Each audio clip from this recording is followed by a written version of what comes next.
এটা কেমন হবে আপনাদের মনে হয়? ভাই কেমন হবে তো আমাদের ভোগান্তি ছাড়া তার কিছু আমরা তো ড্রাইভার মানুষ, তেল নিতে হবে গাড়ি চাকরি করতে হইলে, এই সিরিয়াল ধরে তো নিতে হবে, কিছু করার তো নাই। সরকার তো বলতেছে রিজার্ভ আছে যথেষ্ট পরিমাণে। আর সরকার বলতেছে আছে, কিন্তু থাকলে আমাদের পাম্পে এত সিরিয়াল ধরে কেন? ভবিষ্যৎ হোক নিরাপদ, বিনিয়োগ হোক বিশ্বস্ত, আর আমার পছন্দ সল্ট বে। ওয়েলকাম টু সল্ট বে। কথাটা বুঝে না, যদি পর্যাপ্ত তেল থাকে, তো পাম্পে তেল নাই, অনেক পাম্প তো বন্ধ হয়ে গেছে, হ্যাঁ, অনেক পাম্পে তেল দিচ্ছে না। অনেক পাম্পে তেল দিচ্ছে না। যদি পাম্পে তেল দিতে হলে এত লম্বা সিরিয়াল হতো না। কারণ এটার মধ্যে ফায়দা কি, ওইটার মধ্যে সিরিয়াল ধরা লাগে, যেটা নিশ্চিত পাম্প ওইটার মধ্যে। কেমন ভোগান্তি হচ্ছে আপনাদের এই যে কয়েন? ভালো কষ্ট দিতে আছে। এই যে সরকার তো বলতেছে রিজার্ভ আছে, কিন্তু রিজার্ভ আছে, রিজার্ভ না দিলে কেমন হইব? কতক্ষণ ধরে দাঁড়িয়ে আছেন এখানে? 10:15 দাঁড়াইছি। মানে এটা প্রতিদিনই এরকমই হবে?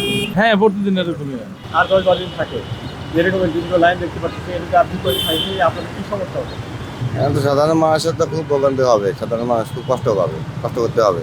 আর এই সরকার বলতেছে তো সংকট নেই, কিন্তু বাইরে আইসা দেওয়া যায় অনেক দীর্ঘ লাইন। গ্যাস পাম্প তো অনেক সংকট দেখা দিচ্ছে, গ্যাস পাম্প করা হচ্ছে না।